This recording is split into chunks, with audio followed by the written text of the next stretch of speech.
Good morning बच्चों। बेटा अपन पढ़ रहे थे अपने इतिहास का पार्ट 2 यूरोप में समाजवाद एवं रूसी क्रांति। उसमें हमने पहले वाले वीडियो में रूसी क्रांति के बारे में देखा था। तो रूसी क्रांति फरवरी 1917 में हुई थी और उसके बाद अक्टूबर 1917 में रूसी क्रांति हुई। जार ने, जो रूस का निरंकुश शासक जार निकोलस द्वितीय था, उसने 25 फरवरी को ड्यूमा को बर्खास्त किया और 2 मार्च को उसने गद्दी छोड़ दी थी फरवरी की क्रांति में। ठीक है। फरवरी के बाद हमने देखा कि लेनिन आ गया था वापस और लेनिन ने अप्रैल थीसिस की 3 मांगे रखी थी और उसके बाद अक्टूबर 1917 में क्रांति हुई। अक्टूबर 1917 में जो क्रांति हुई उसमें सत्ता का नियंत्रण बोल्शेविकों के पास आ चुका था। बोल्शेविक दल का नेता लेनिन था तो लेनिन के पास आ चुका था।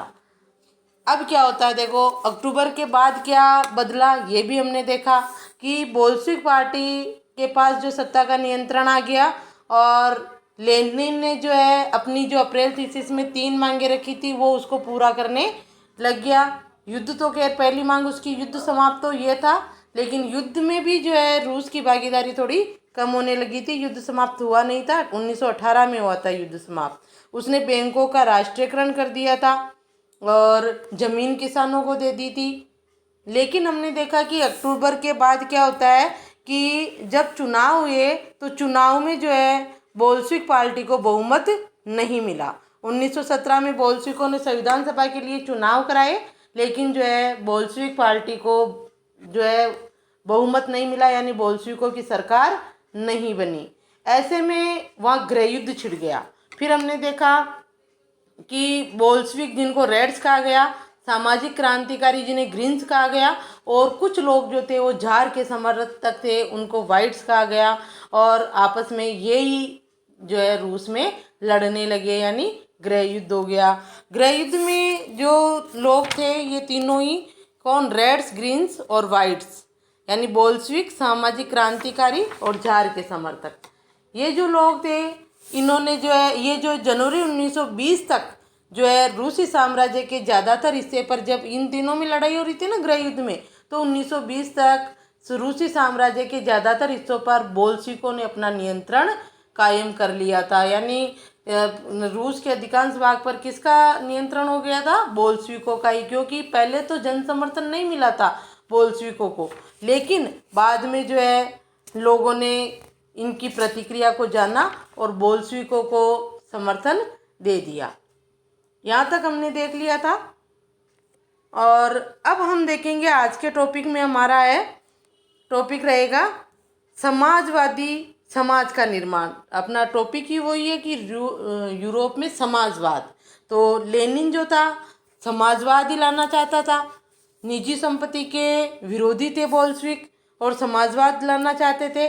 तो अब सत्ता बोल्शेविकों के हाथ में आई और किस तरह से एक समाजवादी समाज का निर्माण रूस में हुआ ये देखेंगे। देखो किताब खोल लो। गृह युद्ध के दौरान बोल्शेविकों ने उद्योगों और बैंकों के राष्ट्रीयकरण को जारी रखा। जब गृह युद्ध चल रहा था उनका, कब से? 1917 से 18, 19, 20 तक उनका गृह युद्ध आपस में ही लड़ रहे थे वो रेड्स, ग्रीन्स, वाइट्स जो थे।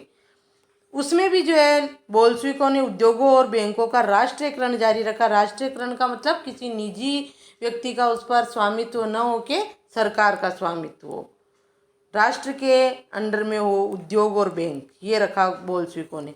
उन्होंने किसानों को उस जमीन पर खेती की छूट दे दी जिसका सामाजिकरण किया जा चुका था। सामाजिकरण यानी उसने सामाजिकरण कर दी, जमींदारों के पास खेती नहीं थी, किसानों को अपनी अपनी भूमि दे दी थी समाज में। ये सामाजिकरण किया जा चुका था। जब्त किए गए खेतों को इस्तेमाल बोल्शेविक ये दिखाने के लिए करते थे कि सामूहिकता क्या होती है, और जो खेत जब्त कर लिए थे बोल्शेविकों ने उनमें सामूहिक खेती वो किया करते थे। शासन के लिए केंद्रित नियोजन की व्यवस्था लागू की गई। इस पे अंडरलाइन कर लो, नियोजन व्यवस्था। शासन के लिए केंद्रीकृत नियोजन, केंद्रीकृत यानी कि सारा नियंत्रण किसके पास हो? व्यवस्था का, शासन की व्यवस्था का केंद्रीकृत, यानी एक केंद्र बोल्शेविक दल का जो नेता है उसके पास, लेनिन के पास हो। एक जगह जो शक्तियां होती है शासन की उसको कहते हैं केंद्रीकृत। नियोजन की व्यवस्था लागू की गई। अफसर इस बात का हिसाब लगाते थे कि अर्थव्यवस्था किस तरह काम कर सकती है। इस आधार पर वे 5 साल के लिए लक्ष्य तय कर देते थे। इसी आधार पर उन्होंने पंचवर्षीय योजनाएं बनाना शुरू कर दी। अंडरलाइन कर लो, सबसे पहले पंचवर्षीय योजनाएं कहाँ बनी? रूस में। और हमारे यहाँ पर भी बनी थी। 1950 में योजना आयोग का गठन हुआ। उसके बाद 1 अप्रैल 1951 से पंचवर्षीय योजनाएं हमारे देश में बनी थी। तो जो है यहीं से जो है प्रेरणा ली गई थी, रूस से ही पंचवर्षीय योजनाओं की। और ये योजनाएं सफल भी रही है देश के विकास के लिए। तो अंडरलाइन कर लो इस पे। इसी आधार पर, किस आधार पर? कि जो है केंद्रीकृत नियोजन व्यवस्था में जो है अर्थव्यवस्था किस तरह काम करती है, इस आधार पर जो है उन्होंने पंचवर्षीय योजना बनाई। रूस के अफसरों ने, अर्थशास्त्रियों ने। पहली 2 योजनाएं जो 1900 पंचवर्षीय यानी 5 साल के लिए विकास की योजना को कहते हैं पंचवर्षीय योजना। पहली पंचवर्षीय योजना 1927 से 1932 और दूसरी 1933 से 1938 के दौरान औद्योगिक विकास को बढ़ावा देने के लिए सरकार ने सभी तरह की कीमतें स्थिर कर दी। पंचवर्षीय योजना में सरकार ने किसको लक्ष्य लिया? औद्योगिक विकास को। और सरकार ने सभी तरह की वस्तुओं की कीमत जो थी वो स्थिर कर दी औद्योगिक विकास को बढ़ावा देने के लिए। केंद्रीकृत नियोजन से आर्थिक विकास को काफ़ी गति मिली। औद्योगिक उत्पादन बढ़ने लगा। 1929 से 1933 के बीच तेल, कोयले और स्टील के उत्पादन में 100% वृद्धि हुई। नए नए उद्योग शहर अस्तित्व में आए, यानी जहाँ उद्योग स्थापित हुए वहाँ शहर बस गए। नए नए उद्योग और नए नए शहर अस्तित्व में आ गए। किससे? केंद्रीकृत नियोजन व्यवस्था से।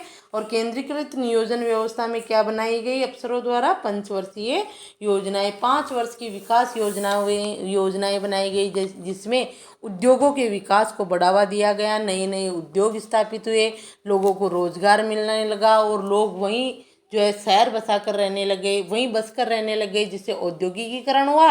और औद्योगिकीकरण से शहरीकरण को बढ़ावा मिला, यानी शहर भी अस्तित्व में आए। नए नए औद्योगिक शहर अस्तित्व में आए। उद्योगों के आसपास ही काम करने वाले लोग वही बस जाते हैं, जिससे जो है, और फिर उद्योगों में क्या है कि सड़कें वगैरह सारी व्यवस्था भी चाहिए होती है, इसलिए वो शहर बस गए। औद्योगिकीकरण और शहरीकरण एक दूसरे के पूरक है। आगे देखो, मगर तेज निर्माण कार्य, अब जो निर्माण कार्य तेज हुआ, मगर तेज निर्माण कार्यों के दबाव में कार्य स्थितियां खराब होने लगी। मैग्निटोगोर्स्क शहर में एक स्टील संयंत्र का निर्माण कार्य 3 साल के भीतर पूरा कर लिया गया। अब क्या होने लगा कि तेज निर्माण कार्य जो है बहुत तेज हो गया। जल्दी जल्दी जो है, मतलब उद्योगों का विकास करना है, वस्तुओं का उत्पादन करना है, ये हुआ। इससे जो है एक स्टील, ये शहर का नाम है मैग्निटोगोर्स्क, शहर में एक स्टील संयंत्र का निर्माण 3 साल के भीतर पूरा संयंत्र बना लिया गया, स्टील संयंत्र। इस दौरान मजदूरों की बड़ी सख्ती से जिंदगी गुजारनी पड़ी। मजदूरों को समय से ज़्यादा काम लेना, बिल्कुल छुट्टी नहीं देना, जल्दी कार्य करना था ना, इसलिए भाई उद्योगों का विकास करना था। विकास तो था, लेकिन विकास ही विकास की तरफ ध्यान दिया, और चीज़ों पर ध्यान नहीं दिया। अब इस तरह से मजदूरों से काम करवाया गया तो मजदूर असंतुष्ट होने लगे। इस दौरान मजदूरों को बड़ी सख्त जिंदगी गुजारनी पड़ी, जिसका नतीजा ये हुआ कि पहले ही साल में 550 बार उस कंपनी का काम रुका। रिहायशी क्वार्टरों में जाड़ों में शौचालय जाने के लिए 40 डिग्री से कम तापमान पर लोगों को 4थी मंजिल से उतरकर सड़क के पार दौड़कर जाते थे, यानी मजदूरों के लिए कोई व्यवस्था नहीं थी। उनको बड़ी सख्त जिंदगी गुजारनी पड़ी थी। जो स्टील संयंत्र का विकास हो रहा था उसके में काम करने वाले मजदूरों को। एक विस्तारित शिक्षा व्यवस्था विकसित की गई और फैक्ट्री कामगारों एवं किसानों को विश्वविद्यालय में दाखिला दिलाने के लिए खास इंतजाम, एक विस्तारित शिक्षा व्यवस्था भी विकसित की गई। जो और फैक्ट्री कामगारों एवं किसानों को विश्वविद्यालयों में दाखिला दिलाने के लिए खास इंतजाम किए गए। उनको नहीं, उनके बच्चों को एक विस्तारित शिक्षा व्यवस्था की गई। और फैक्ट्री कामगारों एवं किसानों के जो बच्चे थे पढ़ने वाले, उनके लिए भी जो है विश्वविद्यालयों में दाखिला दिलाने के लिए खास इंतजाम किए गए। कुछ मजदूरों का ध्यान भी रखा गया और कुछ जगह पर जैसे उनके लिए व्यवस्था वगैरह नहीं थी, उनको 4 मंजिल से नीचे उतर कर आना पड़ता था जाड़ों में यानी सर्दियों में, और फिर सोच के लिए जाते थे सड़क पार करके। शिक्षा की व्यवस्था वैसे उन्होंने कर दी थी। ये अब आप इनमें तस्वीरों में देख सकते हो। यह आपके हैं चित्र 14। देखो, कारखानों को समाजवाद के प्रतीक की तरह माना जाता था। पोस्टर में लिखा है चिमनियों से निकलता धुआं ही सोवियत रूस की सांस है, यानी उद्योग समाजवाद यानी उद्योग वगैरह जो विकसित हुए सरकारी नियंत्रण में थे। चित्र 15 देखो, 30 के दशक में सोवियत रूस के एक स्कूल में पढ़ते बच्चे सोवियत अर्थव्यवस्था का अध्ययन कर रहे हैं। ये बच्चे जो पढ़ रहे हैं, विश्वविद्यालय वगैरह खुलवाए थे ना। 30 के दशक में एक कारखाने का भोजन कक्ष, ये देखो भोजन कक्ष भी अच्छा है, बोतलें रखी है पानी की। ये इस तरह आप इनको देखना।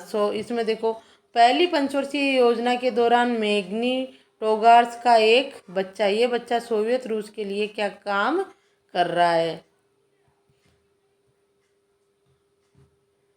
यूक्रेन के एक गांव में समाजवादी खेती। देखो, यूक्रेन भी जो है वहीं का देश है, यूरोप महाद्वीप का।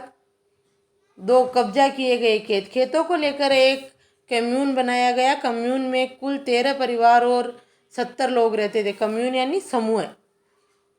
70 लोग रहते थे। खेतों में हासिल किए गए कृषि उपकरणों का कम्यून के हवाले कर दिया गया। सभी सदस्य सामूहिक भोजनालय में खाना खाते थे। सहकारी साम्यवाद के सिद्धांत के आधार पर आमदनी को सबके बीच बांट लिया करते थे। सदस्यों के श्रम से होने वाली सारी आय और कम्यून के पास मौजूद सारी रिहायशी मकानों और सुविधाओं का कम्यून के सदस्य मिलकर इस्तेमाल करते थे। इस तरह से करते थे वो सामूहिक खेती, समाजवादी खेती। सब लोग मिलकर काम करते थे, एक जगह रहते थे, एक जगह खाना खाते थे।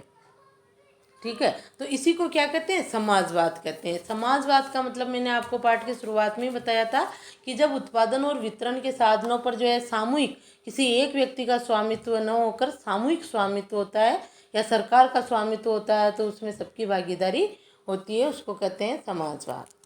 तो इस तरह से जो है रूस में समाजवादी समाज का निर्माण हुआ। अब देखो थोड़ा आगे, ये जो पढ़ा अपन ने, विश्वविद्यालय में दाखिला दिलाने के लिए खास इंतजाम किए गए। महिला कामगारों के बच्चों के लिए फैक्ट्रियों में बालवाड़ियाँ खोली गई। जो छोटे बच्चे थे उनके लिए बालवाड़ियाँ, आंगनबाड़ियाँ खोली गई। सस्ती स्वास्थ्य सेवा उपलब्ध कराई गई। मजदूरों के लिए आदर्श रिहायशी मकान बनाए गए, तभी शहर बस गए ना वहाँ। लेकिन इन सारी कोशिशों के नतीजे सभी जगह एक जैसे नहीं रहे, क्योंकि सरकारी संसाधन सीमित थे। ये सारी कोशिशें की गई सरकार द्वारा, बोल्शेविक सरकार द्वारा, लेकिन इसके नतीजे सब जगह एक जैसे नहीं रहे। कहीं उन्होंने ये सारी सुविधाएं दे दी औद्योगिक शहरों में, तो कहीं वो नहीं दे पाए। अब जहाँ नहीं दे पाए वहाँ वो लोग उनसे असंतुष्ट हो गए, मजदूर वगैरह। तो सरकार ने समाजवाद का पक्षधर था बोल्शेविक दल, लेनिन, उसने जो है काफ़ी प्रयास किया और रूस में जो है समाजवादी समाज का निर्माण करने का भरकस प्रयास किया, जिसमें कहीं पर वो सफल हुआ और कहीं पर नहीं भी हुआ। ठीक है, ये हो गया। अब देखो स्टालिनवाद और सामूहिकरण। अब लेनिन के बाद आता है स्टालिन। ये फोटो है स्टालिन की। देखो, नियोजित अर्थव्यवस्था का शुरुआती दौर खेती के सामूहिकरण से पैदा हुई तबाही से जुड़ा हुआ था। जो को केंद्रीकृत नियोजित अर्थव्यवस्था को अपनाया था ना उन्होंने, केंद्रीकृत नियोजन को, और पंचवर्षीय योजनाएं वगैरह बनवाई थी। तो उसमें उद्योगों के विकास को बढ़ावा देने के लिए जो है सरकार ने सभी तरह की कीमतें क्या कर दी थी, स्थिर कर दी थी। उद्योगों में क्या होता है, कच्चा माल आता है। जब उद्योग चलते हैं, अब कच्चा माल जो है कृषि से, खानों से, इनसे पैदा होता है। अब उनकी कीमतें क्या कर दी उन्होंने, स्थिर कर दी, तो उससे किसानों को लाभ नहीं हो रहा था। ऐसी स्थिति पैदा हो गई थी और कृषि पर ध्यान इन्होंने दिया नहीं। तो अब स्टालिनवाद में नियोजित अर्थव्यवस्था का शुरुआती दौर कैसा रहा, खेती के सामूहिकरण से पैदा हुई तबाही से जुड़ा हुआ था। खेतों का जो सामूहिकरण हो गया और उससे क्या हो गई, तबाही हो गई कृषि की। खेती के सामूहिकरण की से पैदा हुई तबाही से जुड़ा हुआ था नियोजित अर्थव्यवस्था का शुरुआती दौर। देखो कैसे, 1927-28 के आसपास रूस के शहरों में अनाज का भारी संकट पैदा हो गया। सरकार ने अनाज की कीमत तय कर दी थी। पहले ही पढ़ा ना अपन ने, कुछ वस्तुओं की जो है उन्होंने क्या कर दी थी, कीमतें स्थिर कर दी थी, बिल्कुल तय कर दी थी कि प्रत्येक व्यक्ति इस वस्तु को इतने में ही बेचेगा। अनाज की भी उन्होंने कीमत तय कर दी 1927-28 में। उससे ज़्यादा कीमत पर कोई अनाज नहीं बेच सकता था, लेकिन किसान उस कीमत पर अनाज सरकार को बेचने के लिए तैयार नहीं थे। उद्योग वगैरह जो थे, उद्योगों का विकास हो, सारे सामूहिक थे, सरकारी थे। कीमतें जो है उन्होंने बिल्कुल तय कर दी थी और अनाज की भी कीमतें तय कर दी थी। ठीक है, 1927-28 में तो वो कीमत जो है किसानों को कम लगती थी, तो किसान अनाज बेचते ही नहीं थे। किसानों ने और व्यापारियों ने अनाज का क्या कर लिया, स्टॉक कर लिया, जिससे अनाज का भारी संकट पैदा हो गया। कहाँ, रूस में। ठीक है, लेकिन किसान उस कीमत पर सरकार को अनाज बेचने के लिए तैयार नहीं थे। लेनिन के बाद पार्टी की कमान संभाल रहे स्टालिन। लेनिन के बाद पार्टी की कमान कौन संभाल रहे, स्टालिन। ये स्टालिन की तस्वीर है। ने स्थिति से निपटने के लिए बड़े कदम उठाए। अब लेनिन के बाद स्टालिन आए और स्टालिन ने जो है बड़े कदम उठाए। वो उन्होंने क्या किया, देखो, उन्हें लगता था कि अमीर किसान और व्यापारी कीमत बढ़ाने की उम्मीद में अनाज नहीं बेच रहे हैं, बढ़ने की उम्मीद में। किसान और व्यापारी कीमतें स्थिर कर दी कि इतने में ही बेचोगे, तो वो बेचे नहीं। तो स्टालिन ने, वो लेनिन ने की थी कीमत स्थिर। अब लेनिन के बाद जब स्टालिन आए तो इन्होंने देखा कि जो है कीमत बढ़ने के विश्वास में किसान और व्यापारी अनाज बेच रहे नहीं है, कि कीमत भाव बढ़ेंगे जब बेचेंगे।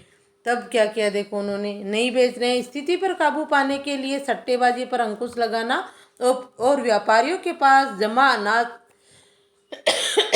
को जब्त करना जरूरी था। अब अनाज का संकट पैदा हो गया, तो उसको नियंत्रित करने के लिए सट्टेबाजी पर अंकुश लगाना और व्यापारियों से जो स्टॉक में, भंडारण में अनाज रखा था, उसको खरीदना जरूरी था। भाई, जो किसानों और व्यापारियों के पास अनाज है वो मार्केट में आएगा, तभी अनाज का संकट कम होगा। और वो जो कीमत स्थिर होने और कम कीमत होने के कारण वो बेच रहे नहीं थे। तो देखो क्या करता है स्टालिन, सट्टेबाजी पर अंकुश लगाना और व्यापारियों के पास अनाज जमा अनाज को जब्त करना जरूरी था। 1928 में पार्टी के सदस्यों ने अनाज उत्पादक इलाकों का दौरा किया। उन्होंने किसानों से जबरन अनाज खरीदा और कुल्कों 1928 में जो बोल्शेविक पार्टी के सदस्य थे, उन्होंने अनाज उत्पादक इलाकों का दौरा किया और जब उन्होंने देखा कि किसानों के पास खूब अनाज है, तो उन्होंने किसानों से जबरन अनाज खरीदा और कुल्लुक कहते हैं, जो संपन्न अमीर किसान होते हैं जिनके पास खूब अनाज था, उनको कुल्लुक कहा गया। ये पूछा जाएगा आपसे, पीछे भी प्रश्न है बेटा, लिखना आपको कोई कुल्लुक क्या है। ठीक है, प्रश्न लिख लो यहाँ पे। कुल्लुकों के ठिकानों पर छापे मारे, किसने, 1988 में जो पार्टी के सदस्य गए रूस में। इस पे अंडरलाइन करो, रूस में संपन्न किसानों को कुल्लुक कहा जाता था। प्रश्न ये बनेगा, प्रश्न कुल्लुक किसे कहा जाता था, आपको संक्षिप्त परिचय दीजिए, ऐसा प्रश्न है। निम्नलिखित के बारे में संक्षेप लिखिए, उसमें पहला ही शब्द कुल्लक।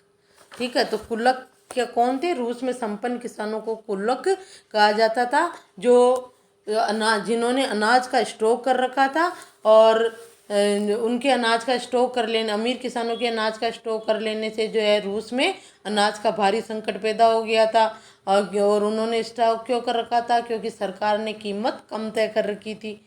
ठीक है, जब पार्टी के सदस्यों ने 1928 में ये दौरा किया और उनको पता चला, तो उन्होंने जो है कुल्लकों के ठिकानों पर छापे मारे। जब इसके बाद आगे देखो, इसके कुल्लक कौन थे, रूस में संपन्न किसानों को कुल्लक कहा जाता था। जब इसके बाद भी अनाज की कमी बनी रही, जब छापे मारे तब भी कमी बनी रही, तो खेतों के सामूहिकरण का फैसला लिया गया।